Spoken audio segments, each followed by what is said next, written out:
मैं मानवेंद्र सिंह मानव काशी के उत्तर प्रदेश के काशी से मैं आया हूँ। भारत तिब्बत समन्वय संघ युवा विभाग का मैं राष्ट्रीय महामंत्री हूँ और जम्मू कश्मीर प्रांत का मैं प्रभारी हूँ। हम लोगों के बीच इस संगठन के मुख्य संरक्षक आदरणीय अशोक नेहरू जी बैठे हुए हैं। हम लोगों के बीच प्रांत के अध्यक्ष आदरणीय अरविंद शर्मा जी हैं। प्रांत के महामंत्री आदरणीय विशाल शर्मा जी हैं। मंत्री आदरणीय बंशीलाल साहब हैं। हमारे युवा विभाग के प्रांत के मंत्री प्रांत के अध्यक्ष करण प्रधान जी बैठे हुए हैं। और अभी अभी एक नई नियुक्ति हुई है, हमारे बाल विभाग की राष्ट्रीय मंत्री आपके जम्मू शहर से ही छोटी बहन ईशाना जी की नियुक्ति हुई है। आप सबकी ओर से मैं इन्हें बधाई देता हूं जी। भारत तिब्बत समन्वय संघ देश के सांस्कृतिक संगठनों में से एक, और अगर कहा जाए विश्व के प्रमुख हिंदू संगठनों में से एक बड़ा संगठन राष्ट्रीय स्वयंसेवक संघ, जिसके चतुर्थ सरसंघ चालक प्रोफेसर राजेंद्र सिंह, जिन्हें हम प्रेम से रज्जू भैया भी कहते थे, उनके मन में यह बीज अंकुरित हुआ कि हमारा जो वास्तविक शत्रु है वह चीन है। चीन हमारे बॉर्डर से सटे क्षेत्रों में अपनी सैन्य गतिविधियां करके अनिश्चित तौर से देश को परेशान कर रहा है। भारत तिब्बत समन्वय संघ की स्थापना मकर संक्रांति के दिन 2021 को हुई थी।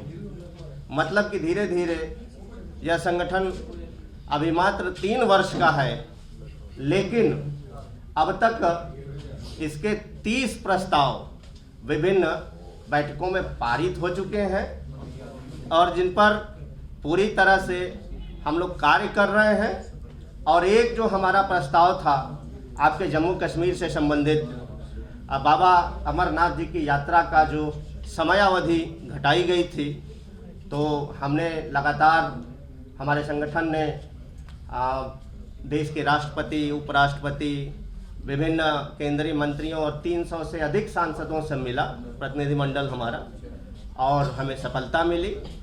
आज बाबा अमरनाथ जी की जो यात्रा है उसकी अवधि बढ़ा दी गई। इसके लिए हम केंद्र सरकार और इस जम्मू कश्मीर के लेफ्टिनेंट गवर्नर आदरणीय मनोज सिन्हा जी को भी हम धन्यवाद ज्ञापित करते हैं। हमारे संगठन के केंद्रीय संरक्षक प्रोफेसर कप्तान सिंह सोलंकी जी हैं, जो किसी परिचय के मोहताज नहीं हैं। वो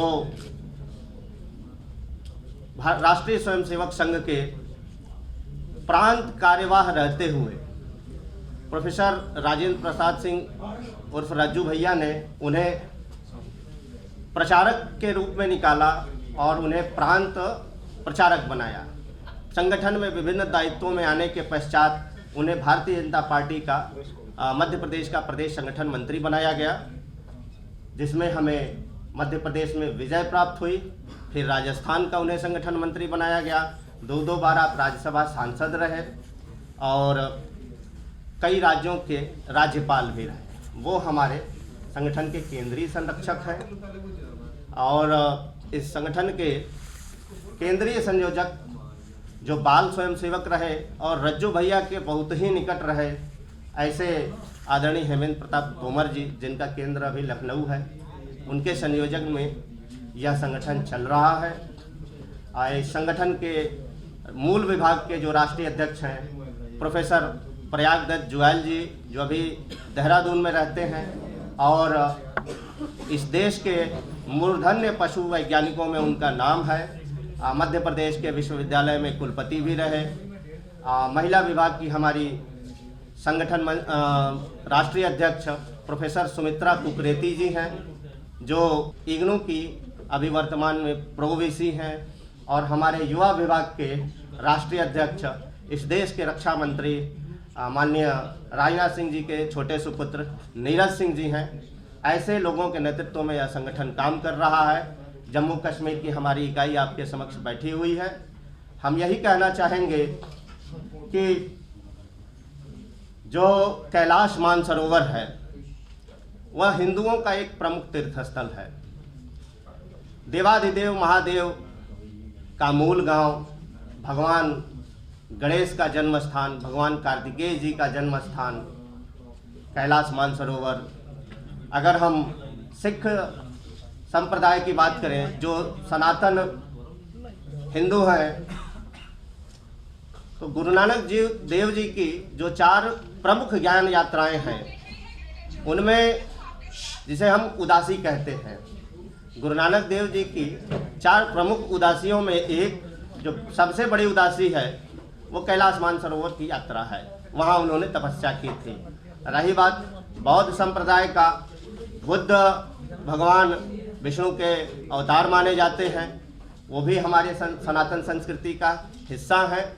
और अभी माना जाता है कि बौद्ध धर्म के जीवित देवता मिलारेपा जी आज भी कैलाश मानसरोवर में तपस्यारत हैं। इसी प्रकार हम जैन धर्म की बात करें तो जैन धर्म के प्रथम तीर्थंकर ऋषभदेव जी महाराज ने भी वहाँ कैलाश मानसरोवर में तपस्या की।